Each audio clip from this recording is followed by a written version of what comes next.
प्यारे बच्चों, आज हम प्रोजेक्ट पुस्तिका में कक्षा 6 से 8 तक में प्रोजेक्ट कार्य 19 के बारे में समझेंगे। इसमें एक सारणी टेबल दी गई है जिसमें आपको कुछ गणितज्ञों की जानकारी भरना है। नंबर 1, गणितज्ञ का नाम आर्यभट्ट, जन्म तिथि दिसंबर 476 ईसा पूर्व, जन्म स्थान पाटलिपुत्र पटना बिहार, शिक्षा नालंदा विश्वविद्यालय और खोज अंक गणित, खगोल विज्ञान, बीज गणित का वर्णन। इसके अलावा इन्होंने पाई की भी खोज की। पाई जिसे आप जानते हैं 22/7 के रूप में लिखते हैं। आर्यभट्ट ने शून्य की भी खोज की। इसके अलावा इन्होंने गणित के त्रिभुज के क्षेत्रफल के बारे में भी समझाया।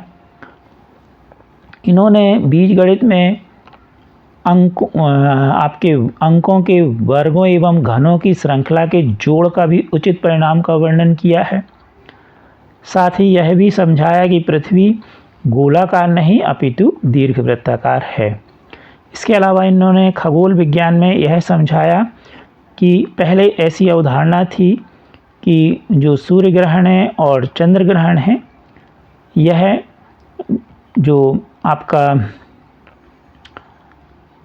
राहु है उसके कारण यह सूर्य और चंद्रमा को निगल जाता है और सूर्य ग्रहण और चंद्र ग्रहण होता है। बाद में इन्होंने स्पष्ट किया कि नहीं, ऐसा नहीं होता।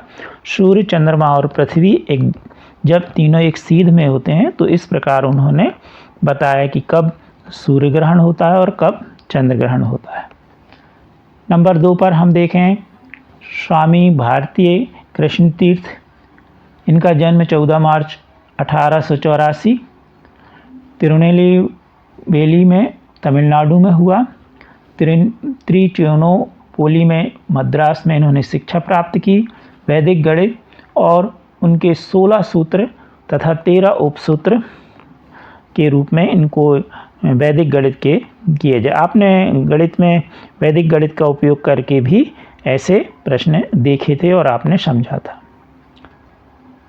इसके अलावा इन्होंने जो अंग्रेजी में लगभग 5000 पृष्ठों का एक बृहद ग्रंथ वंडर्स ऑफ वैदिक मैथमेटिक्स भी लिखा है। आपने बीजगणित, त्रिकोणमिति आदि गणित शास्त्रों की जटिल उत्पत्तियों को भी समाधान वेद में ढूंढने में सफल रहे। तीसरे नंबर पर हमने लिया है श्रीनिवास रामानुजन। जन्म है 22 दिसंबर 1887 तमिलनाडु में। कैम्ब्रिज विश्वविद्यालय से इन्होंने शिक्षा प्राप्त की। रामानुजन सोल्डनर स्थिरांक, रामानुजन थीटा फलन और रोजर्स रामानुजन तत्समक इनकी प्रमुख खोज हैं, या हम दूसरे शब्दों में कहें तो इन्होंने इस पर रिसर्च की और इन पर ये जो आप जानते हैं तो इनका उपयोग इसमें होता है। आपने दशमलव के 15 अंकों तक एल्यूलर कांस्टेंट की भी वैल्यू की खोज की। आप श्रीनिवास रामानुजन जो थे, इन्होंने लगभग 3900 प्रमेयों का संकलन किया जिसमें करीब 120 सूत्र हैं। तो और ये बहुत कम आयु, लगभग 32 वर्ष की आयु में आपका निधन हो गया था। और इन्होंने रामानुजन प्राइम और रामानुजन थीटा इत्यादि बहुत सारे आविष्कार बहुत गणित के क्षेत्र में किए। अब इसके बाद आगे हम देखें तो पहला प्रश्न इसमें है कि तीनों में किस गणितज्ञ का जन्म सबसे पहले हुआ। तो ईसा पूर्व मतलब ईसा मसीह के जन्म के पहले। तो आप देख रहे हैं कि इसमें ईसा पूर्व लिखा है आर्यभट्ट में, इसलिए सबसे पहले जन्म हुआ आर्यभट्ट का। और सब में ईसवी लिखा है या